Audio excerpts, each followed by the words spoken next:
The Lord has yet more light and truth to break forth from his word. Amen. Today we start the journey that leads from Advent to Christmas.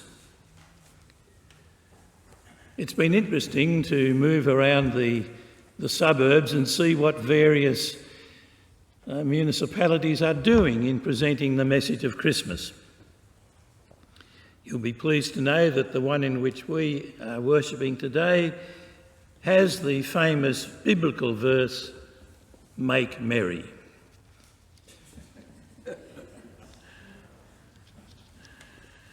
Today we lit the candle of hope, and I link hope with the central proclamation of the gospel, God with us.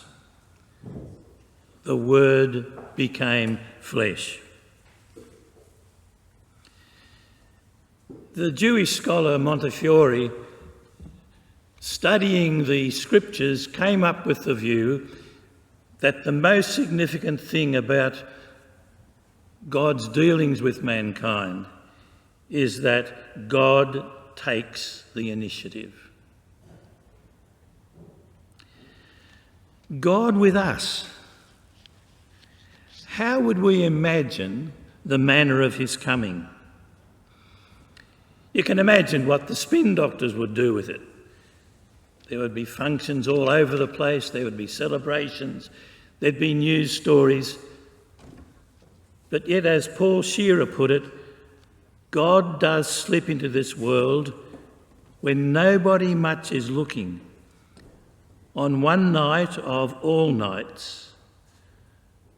God did it coming down the stairs of heaven with a child in his arms. Coming down the steps of heaven with a child in his arms. The poet put it this way: they were looking for a king to slay their foes and lift them high. You came, a little baby thing, who made a woman cry. And while the experienced, the wise, the theologians were studying their scriptures and were making their prophecies, a baby is born in a stable and God has taken the world by surprise. And the basic statement of the Bible is that God is actively involved in human history, always seeking to establish justice and peace, always working for the weaker members of the community, for the poor and the oppressed. And if we are to hear that cry, then we must act upon it, because this is God's mission for the world. If you want some interesting reading, go home and read the book of Amos. You'll find it there in the Minor Prophets. It's a wonderful bit of theatre in some ways, because he talks about what's going to happen to various countries around him. And you can imagine the hearers sitting back and saying, yeah, that's what they deserve. And then finally he says, for 3 transgressions of Israel and for 4, this is what is going to happen to you. Amos lived in a time when the rich were becoming richer and the poor were becoming poorer. There was plenty of religion, but very little justice. And Amos spoke out about it. And if you read the early law codes of Israel, they had a special place for the rights of the poor, the hopeless, the stranger, the widow. They tried to ensure that poverty, permanent poverty, never became part of Israel's community life. It's interesting, Jonathan Sacks, a Jewish rabbi, points out that in the Old Testament, the Bible has much more to say about how you treat the stranger than how you treat your neighbour. And in the New Testament, we meet Jesus of Nazareth.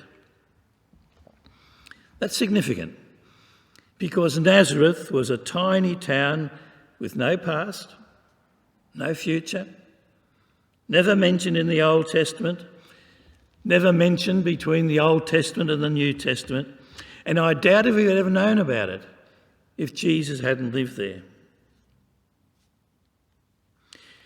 Do you remember Philip one day, having met Jesus, said to his mate Nathanael, "We have found the one that Moses wrote about, Jesus of Nazareth."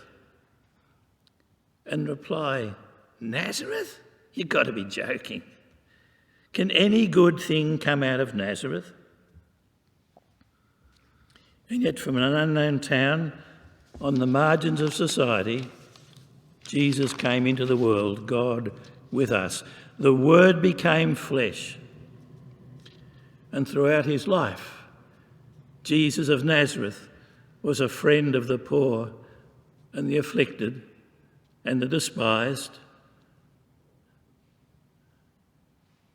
This is the work that God calls us to. God has always been doing this kind of work, and he asks us to join him. The Word became flesh, God with us.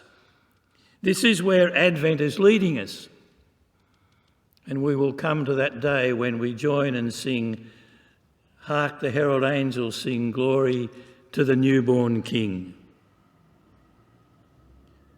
But remember, Jesus didn't set up his throne in Rome or Athens or even in Jerusalem. In Nazareth, the unknown town on the margins of society, and there the special friends of Jesus knew that God loved them.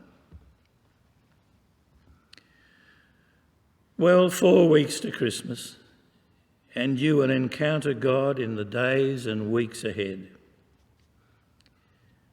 You will encounter them through the frail, the weak, the homeless, the rejected, the First Nations people, the refugees.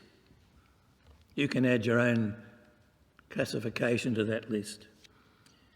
But through them, God seeks to speak to us. The only question is, are we prepared to listen and to act? Amen.